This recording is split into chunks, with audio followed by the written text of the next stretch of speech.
السلام عليكم ورحمة الله وبركاته. كم جرتن كبجمتودا في جالتمتوني هردفتوني برسيسا ورماب. الحمد لله أنا نجاكوت نجيني كي خنجال الله هن كبجادا بك جرتن مرس نجاو.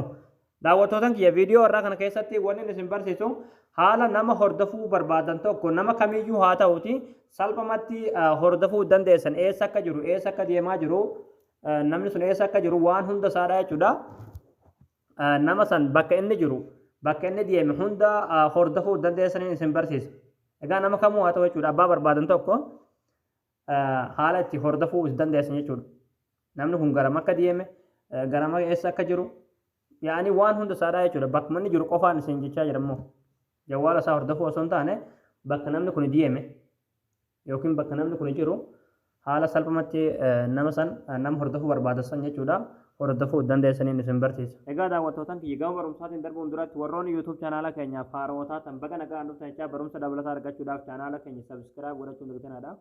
Yeroo subscribe gootan barumsi asirratti dabarsinu guyyaan nama dura akka simbira ga'uuf mallattoo notification sana kilik itti godhaadha achi booda all fayyadamtoota kaayyadhaadha.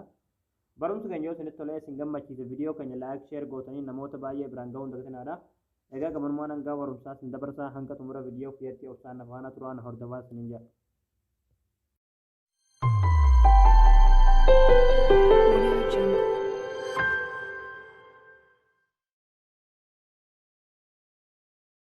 Hayyee daawwattootaan kiyyaa liinkii aappii kanaadhaa bakka irraa daawuloodii godhatan description boxii viidiyoo amma ilaalaa jirtan kana jalaan isiniif kaha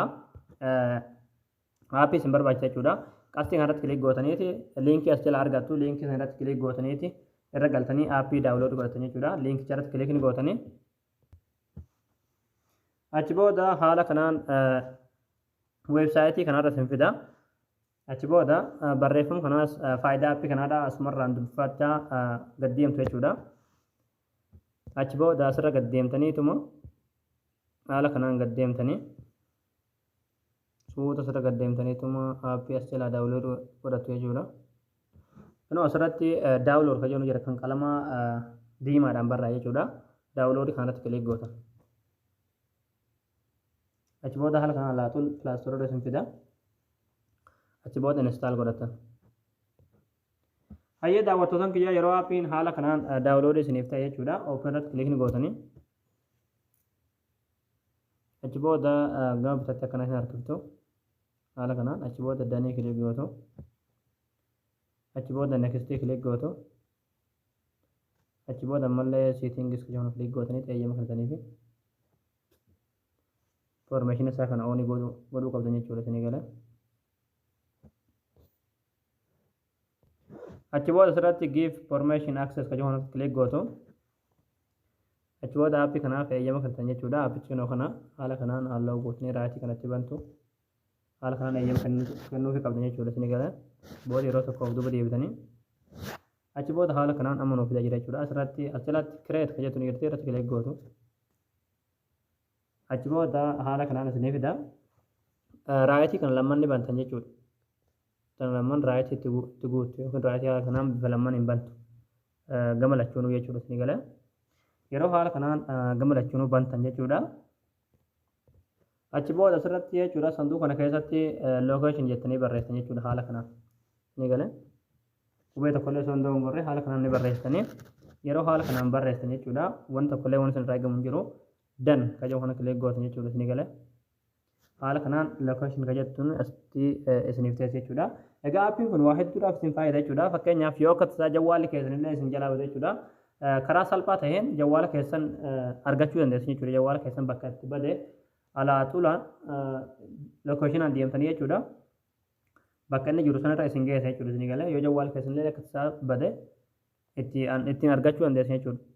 Isinii galee. Waa hedduudhaaf isin fayyada jechuudha aappiin kun. Yeroo amma haala kanaan guutanii raawwatan jechuudha kana keessa inni baatan jechuudha. Daawwattootaan kiyya asirratti waan naaf beekuu qabdan jechuudha. Aappii kana bilbila keessan irratti osoo hin taane bilbila nama hordofuu barbaadanii sanarratti kan daawuloodii gochuu qabdan jechuudha. Asirratti namni sun yoo aappii kanaan akka hordofnu yoo beeke yoo akkam goone jettanii nagaafachuun keessan hin hafu jechuudha. Aappii kana bilbila asirratti daawuloodii gootaniiti waan hunda akkuma asirratti isin agarsiisanitti bantanii jechuudha. Aappii kana bilbila isaa san irratti dhoksitan jechuudha. Isin galee akka inni hin argine akka inni isin irratti hin beekne jechuudha. Akka inni akka isin aappii kana hordofu turtan hin beekneef dhosuu dandeessan jechuudha. Haalli itti aappii kana dhosuu dandeessanis aappii kana kun akkuma sirriitti margaa jirtan fuula jawwaalaa irra jira jechuudha. Ammallee jawwaala keessallee ni jira jechuudha. Ni galee amma haalli itti aappii kana akka namni sun isin irratti hin beekne itti dhositan jechuudha. Bilbila keessan shaashaa isaa kana jechuudha yeroo tokko quba keessan harka gadanii raggattu. Achi booda haala kanaan waa 3 waa 4 asirratti isiniif baasa. Seetiin ka jedhu kilik gootu. Achi booda asirratti jechuudha hide apps ka jedhu ni jira. Hide gootan aappii kana dhositan jechuudha. Achi booda appilikeeshinoota hunda isiniif bita. Appilikeeshinii dhosuu barbaachisan dhositan jechuudha. Amma fakkeenyaaf kan dhosuudha kan barbaanne nuyi isarratti kilik gootanii achi booda danii kilik gootu. Achi booda aappii suni gonkumaayyuu fuularraa isin dhabama. Jawwaala keessallee silatti as ture amma hin jiru jechuudha. Haala kanaan namni suni beekuu hin danda'u jechuudha. Maaliif aappii kana buuftanii waan hunda isaadhaatti guuttanii bilbila isarratti dhositanii jirtan waan ta'eef jechuudha. Amma haalli itti immoo bakka inni jiru san eessa akka deemaa jiru eessa akka jiru itti hordofuu dandeessan jechuudha. Salphumatti waatsaappii isarra galtaniituma jechuudha. Miseejii lookeeshin jettanii barreessaniif jechuudha. Isin galee haala kanaan lookeeshin jettanii barreessan jechuudha. Maaliif akka inni bilbilli isaadhaa sun ofiin automaatikaalii lookeeshina bilbila isaadhaa sun isiniif ergu jechuudha. Eeyyama isaa malee jechuudha. Isin galee achi booda seendii itti gootanii alaatul bilbilli isaadhaa sun jechuudha. Ofiin automaatikaalii lookeeshina bakka inni jiru sanii isiniif erga jechuudha.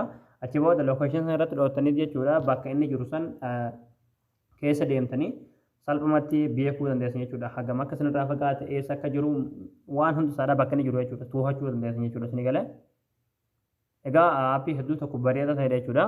Aappii ittiin nama hordofanidha jechuudha. Aappii kana egaa ani wanni isin barsiisee jechuudha. Akka irraa of eeggannii fi akkasuma akka immoo sharriif akka itti fayyadamtan hin barbaadu jechuudha.